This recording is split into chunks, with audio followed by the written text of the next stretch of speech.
Algo, o pessoal deve ter percebido, da forma tão incisiva como o ministro Alexandre de Moraes conduz, ou se conduz, tem algo esquisito por aí. O que ele quer esconder?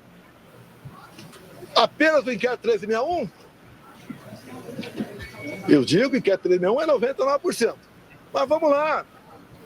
Houve interferência no TSE nas eleições de 22 ou não? Não vamos falar em fraude, possível fraude aqui, esqueça. 100% confiável as urnas. E continua. Durante as eleições de 22. Não, eu achei que os jornalistas que estavam ali foram até meio... deixaram ele falar muito, né? Eu acho que tinha que dar uma pressionada nele. Mas é impressionante, né? Como o cara, assim, é um traste, né? Foi um péssimo presidente, é um cara despreparado para exercer qualquer cargo público. Isso a gente sempre soube. Agora, na hora que o cara tá acuado, a gente vê, porque tem muita gente que fala assim, mas ele tem uma inteligência, uma habilidade. Não, ele é muito burro. Tem nada. Assim. Ele não tem, ele começa a falar um monte de bobagem, aí ele fica nervoso, ele começa a falar de urna. Mas você não está sendo processado por causa disso, assim, você está sendo processado por causa de golpe de Estado. Aí, tipo, não tem, assim, uma linha de, não, eu não sou o líder, o cara não tem um raciocínio. Eu acho até, tudo bem, eu sei que ele é um desespero, não adianta o advogado falar, mas agora eu acho que ele tem que também se ligar, cara, porque ele está piorando a situação dele, ele é réu. Não, eu quero que ele se foda, mas eu tô falando assim, o advogado dele também já começou a falar, cara, se você quer falar, vamos agora organizar essas falas, porque tomara que continue falando. Porque tudo que ele falou, o advogado dele não estava presente. O que está fazendo a defesa dele não estava presente nessa hora. Mas ele acredito que tudo que ele falou, ele já vem repetindo há mais de um ano, né? E não deixaram a mídia confrontar ele, não deixaram a imprensa confrontar ele, perguntar. Nem para desmentir as mentiras que ele estava trazendo ali. Fernando estava falando que o Bolsonaro é burro, e eu realmente acredito que ele seja muito burro. O único da família, que tem um pouquinho de inteligência é o 01. O Flávio? O Cagão. O Cagão é um pouco mais inteligente. Não, para mim ele é o mais perigoso, né? Tá gostando do papo? Então se inscreve no canal, ativa o sininho para não perder nada e se puder, ajuda a gente fazendo um Pix. Muito obrigada! Ele é um pouco mais habilidoso. Ele é um pouco mais habilidoso politicamente. Assim, o Bolsonaro, o Eduardo se acha muito inteligente, mas ele é bem burrão, assim. O Eduardo tá ofuscando o Flávio até, né? O Flávio tem muita complicação com a lei e tudo mais. O Eduardo que está tomando o protagonismo da família agora, né? Com essa questão de estar exilado, entre várias aspas, nos Estados Unidos. Mas, eu acho legal isso aqui, da gente dar uma passada aqui, para a gente comentando ponto a ponto. Jair Bolsonaro e seus 7 aliados acabam de virar réus por tentativa de golpe de Estado. O julgamento no STF avançou, mesmo depois das alegações mentirosas por parte da defesa, que tentou descredibilizar o processo. Separamos 5 dessas alegações. O julgamento dos atos antidemocráticos do 8 de janeiro acaba de tornar réus Bolsonaro e mais 7 de seus aliados, mesmo que a análise da materialidade dos crimes tenha ficado em segundo plano no primeiro dia de tribunal. Isso porque, além de lidar com interrupções escandalosas da extrema-direita, os ministros do STF precisaram desmentir alegações da defesa de Bolsonaro e seus aliados, que tinham por objetivo impedir o julgamento. Confira algumas delas. A acusação foi feita com base na delação de Mauro Cid. A delação de Mauro Cid foi apenas uma das evidências mencionadas na acusação, que é sustentada principalmente por inúmeros depoimentos e provas reunidas na investigação da Polícia Federal. Primeira mentira, então. O STF reforçou também que a colaboração premiada de Cid foi mantida porque aconteceu de acordo com a legislação e sem interferências no conteúdo. A defesa, por outro lado, não apresentou argumentos suficientes para contestar sua validade. Segundo, os advogados não tiveram acesso aos dados da investigação. O STF negou essas alegações, com o ministro Flávio Dino destacando que não havia motivos para nulidade, já que as defesas tinham acesso adequado às provas. E aí veio aquela história do Xandão, né, que brilhantemente mostrou o print, Esse cara. vídeo é Isso muito foi bom, maravilhoso.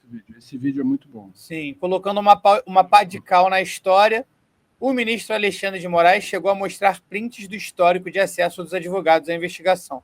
Dá até para passar aqui rapidinho. De qualquer prova ou indício que a defesa não tenha tido acesso Dá uma também. acelerada. Até porque os advogados, todos os advogados, mesmo que em determinado momento as pessoas físicas dos advogados fossem outros, mas todos acompanharam desde sempre as investigações.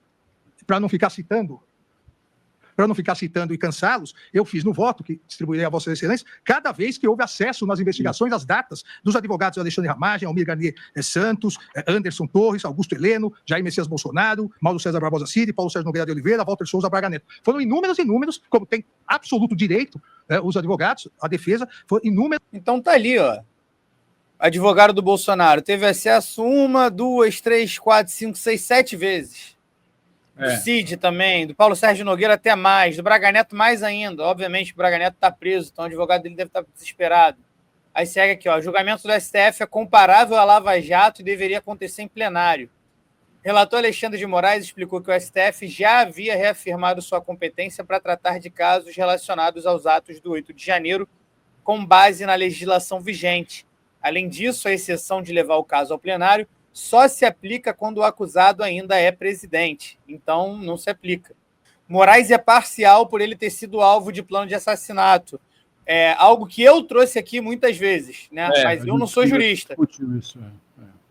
A alegação foi rejeitada pelo STF, que já havia decidido por ampla maioria, em sessão anterior, que Moraes, Flávio Dino e Cristiano Zanin não têm qualquer comprometimento com o processo, inclusive com voto dado pelo Cássio Nunes, indicado do Bolsonaro. Só o André Mendonça se opôs. A defesa teve pouco tempo para ler o processo. Alegando violação do amplo direito de defesa, os advogados pediram um prazo maior para ler a denúncia da PGR e montar sua sustentação. Mas a verdade é que o prazo dado pelo STF está dentro das normas legais e não haviam motivos para atrasar ainda mais a justiça. A decisão do STF de tornar réus os responsáveis pelos atos golpistas do 8 de janeiro é uma vitória para a democracia do Brasil. Seguiremos acompanhando de perto o julgamento de Bolsonaro e seus comparsas que, se condenados, poderão pegar até 40 anos de prisão. E, gente, isso tudo somado, né, a declaração da Casa Branca, está no site da Casa Branca, no mesmo dia, de que as urnas e o processo eleitoral brasileiro é um dos mais modernos e referência para o mundo. Tá aí até a matéria, Claudinho, se você quiser colocar, tá na pauta. Isso é impressionante e isso mostra como no dia que começou esse julgamento, os Estados Unidos tirou o corpo fora. Porque tudo isso é baseado na desconfiança das urnas. Exatamente. Mas eu achei estranho isso, na verdade, porque você pega no dia do julgamento, de ele se tornar réu, o 03 lá, não sei se está lá, se está aqui, ele vive mais lá do que aqui, né? Mas tinha falado que ia para lá. E um negócio desse sai do... O Eduardo Bolsonaro está lá. Sai da Casa Branca, então o que é? O filho rifou o pai? Isso eu estou especulando aqui. Obviamente que eu não tenho... Não, ou talvez ele não tenha a influência que ele acha que ele tem, né? Ele está lá de turista mesmo. Mas a Casa Branca está fazendo isso, está ferrando um aliado deles, porque o Bolsonaro, apesar de tudo, continua sendo aliado do Donald Trump. Mas o presidente é o Lula. O Trump e o Lula nem se encontraram ainda, né? O Trump tem muito mais interesse em negociar com o Lula hoje do que com um Bolsonaro prestes a ser preso. Acredito eu, né? Então, porque para mim foi muito estranho. Na hora que a Lília me mostrou essa notícia, que eu não tinha visto, eu falei, gente, eu caguei pro aval da Casa Branca para as nossas eleições. Né? O engraçado é ver como isso vai tiltar a cabeça do gado. O governo do presidente dos Estados Unidos, Donald Trump, fez elogios ao sistema eleitoral brasileiro no site da Casa Branca. Foi destacado que o país adota medidas de segurança mais rígidas do que as adotadas pelos Estados Unidos.